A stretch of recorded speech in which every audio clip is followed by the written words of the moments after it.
another Working with Guruji episode, and this time Chase Hagen is going to show us how quick it is to take the LPS system, which is the live production system, off of the Alexa 35 Live body itself. It's literally 3 screws, 4 screws? 3 screws. 3 screws, all 3mm. Everything is 3mm on here, so it's easy, just one tool. And he's going to show you the very cool system that they've designed, so you can't really damage the BNC connectors or anything else. So here's Chase Hagen again.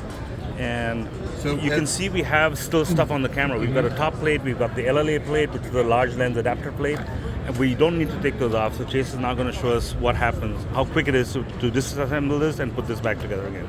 Yeah, and what's great about the big top handle, even though it extends backwards, all the mounting points are on the front end. So the first thing we want to make sure, though, the one cable we do want to unplug, these are all right, but this one here, the Ethernet cable for the data, that we couldn't get over the cowling, just the BNCs for video and gen lock and return. So we should unplug this so we don't catch that to damage.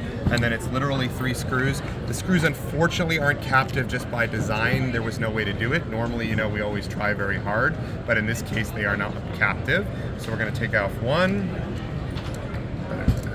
Actually, are they? No, they're not really captive. They're kind of captive. Ooh, now we get mood lighting.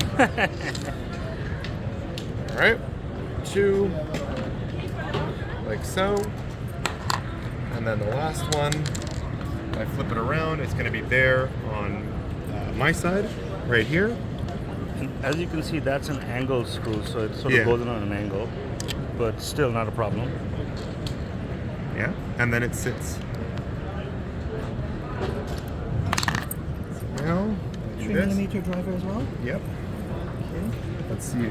Maybe loosen it just a touch more. Maybe I haven't loosened it all the way. You need to remove it completely. Yes, that's right. I thought I was close enough, but it's very precise so you don't damage the BNC connector. See? So now once it's all the way out, that's when we can pull this piece off. Should just come off, although I have a feeling maybe... Put that in here, guys. Carefully shimmy it along. Yeah, it's not too bad. That's so you see, really amazing. Yeah. And then you guys can see that these grooves are kind of angled on the top, and they're angled so that they can meet and mate with this plate that's on top, which has these angled, intake valves, if you want to call them that. So when you put this body on to mate it, you can't damage the BNC connectors, because on this end it's just bare. There's no locking system. Just the pins need to connect with the pins in there.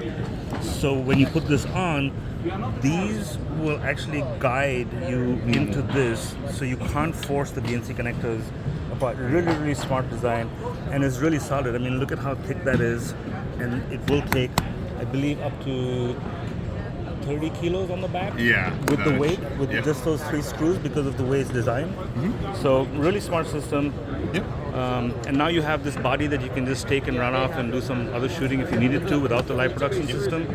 So that's the whole deal. Thank you, Chase and Francois, for helping out on this one, and we'll see you on the next one.